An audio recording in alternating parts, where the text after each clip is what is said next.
دوستوں، یہ کہانی ہے گلفسہ نام کی ایک غریب لڑکی کی جو پہلے غریب تھی اور اس کا کوئی نہیں تھا، لیکن پھر ملا اسے ایک دو پنکھوں والا گھوڑا جس پر وہ بیٹھ کر اڑا کرتی اور اس کی سواری کرتی۔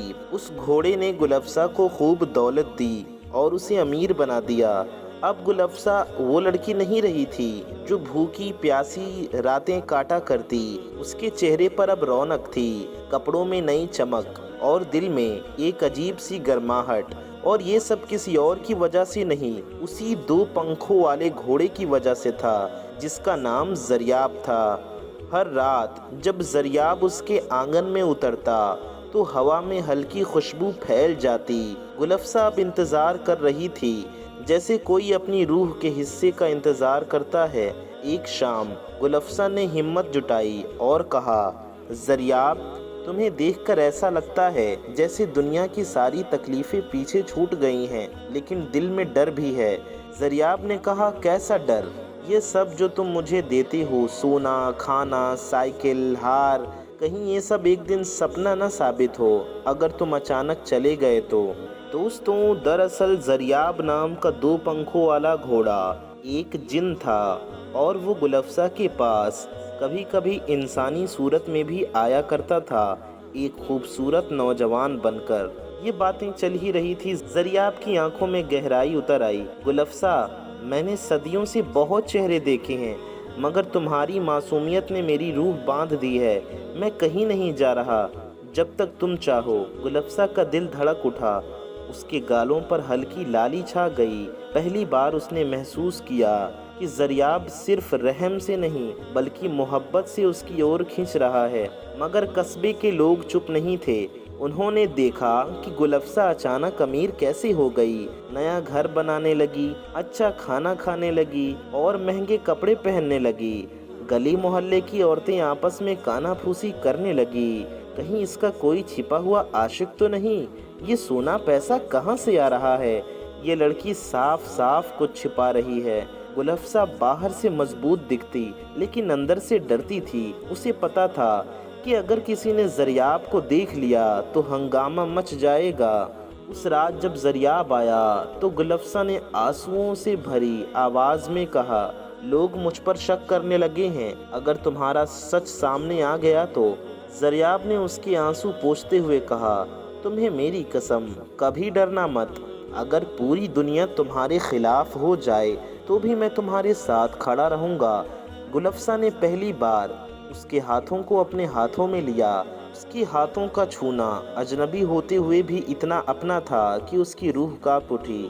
رات ڈھل رہی تھی، چاندنی میں گلفسہ اور زریاب ساتھ بیٹھے تھے۔ ہوا میں خاموشی تھی مگر دلوں میں ایک طوفان۔ گلفسہ نے دھیرے سے کہا، زریاب، اگر تم جن نہ ہوتے، اگر انسان ہوتے تو شاید میں تم سے بات پوری نہ کر سکی۔ اس کے ہونٹ کانپنے لگے، چہرہ لال ہو گیا، مگر زریاب نے اس کی آنکھوں سے وہ انکہا الفاظ پڑھ لیا تھا۔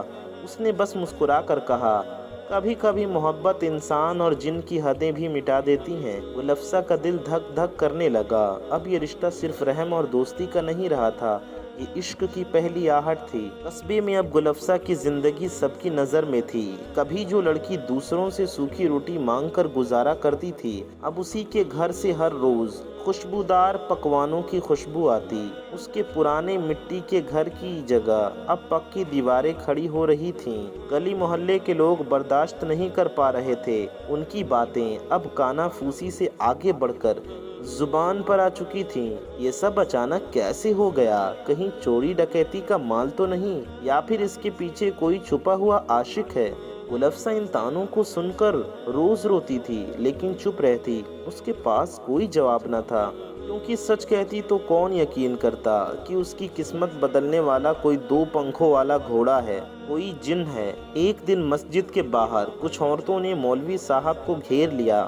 مولوی صاحب، یہ لڑکی کچھ غلط راستے پر ہے، اچانک اتنا پیسہ اور سونا کہاں سے آ رہا ہے؟ مولوی صاحب نے سوچا کہ اگر ایسا ہے تو ہمیں اس کی حقیقت جاننی ہی ہوگی۔ کل صبح ہم سب اس کے گھر چلیں گے اور دیکھیں گے کہ کیا معاملہ ہے، کیونکہ مولوی صاحب کو کچھ سمجھ میں آ رہا تھا۔ یہ خبر گلفسہ تک پہنچی تو اس کا دل دہل گیا، اسے لگا کہ اب راز فاش ہو جائے گا۔ اس رات جب زریاب آیا تو اس نے گلفسہ کو آنسوؤں میں ڈوبا پایا۔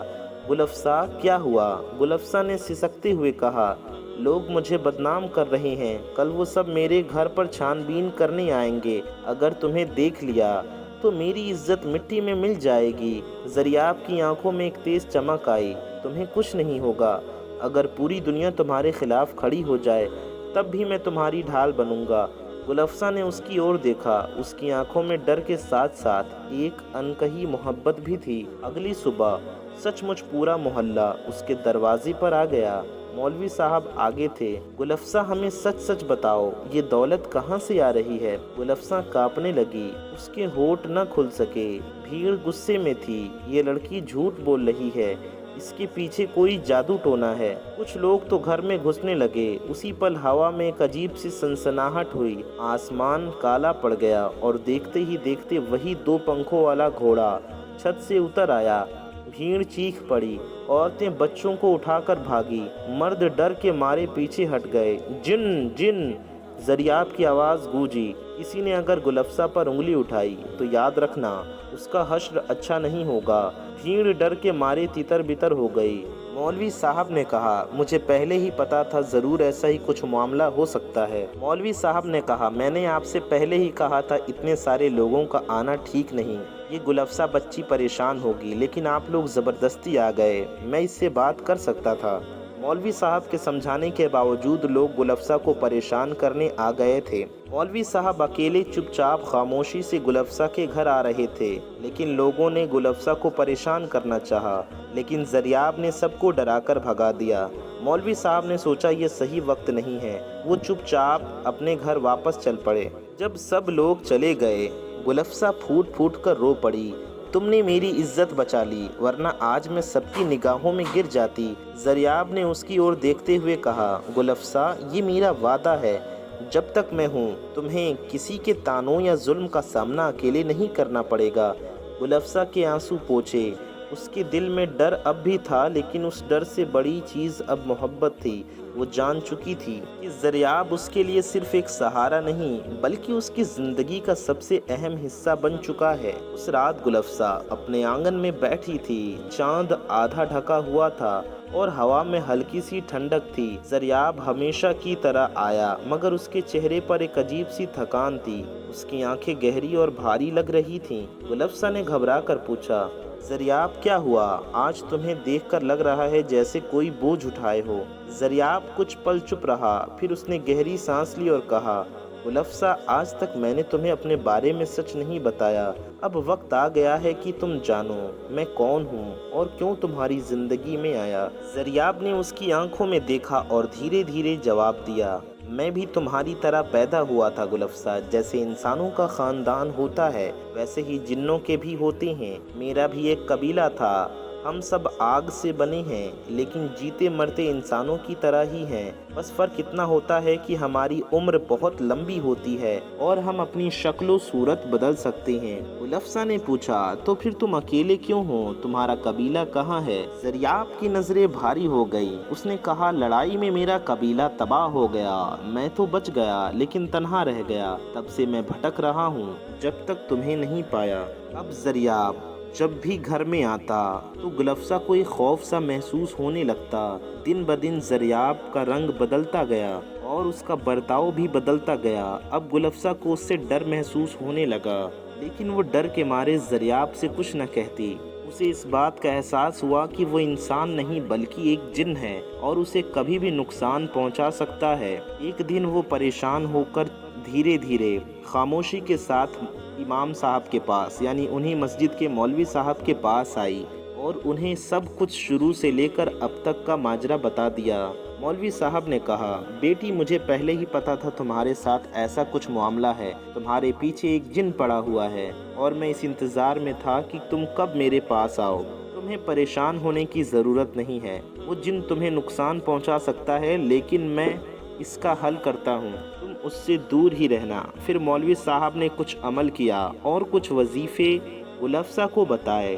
دھیرے دھیرے زریاب گھر کے آس پاس بھٹکتا رہا، پھر غائب ہو گیا۔ اس کے بعد وہ پھر دوبارہ کبھی نہیں آیا۔ دوستوں، زریاب، بھلے ہی اس نے گلفسہ کے لیے اچھے کام کیے ہوں، لیکن تھا وہ ایک جن، اور جن انسانی عورت کے ساتھ نہیں رہ سکتا۔ اگر وہ انسان کے ساتھ رہتا تو گلفسہ کو نقصان پہنچا سکتا تھا۔ گلفسہ اور جن کی یہ باتیں سبھی محلے والوں کو پتہ چلی، اور انہیں افسوس ہوا کہ انہوں نے گلفسہ پر شک کیا اور اس کی غریبی میں کسی نے اس کی مدد نہ کی، اسے تنہا چھوڑ دیا، اور اسی تنہائی کی وجہ سے گلفسہ ایک جن کے چکر میں پھنس گئی۔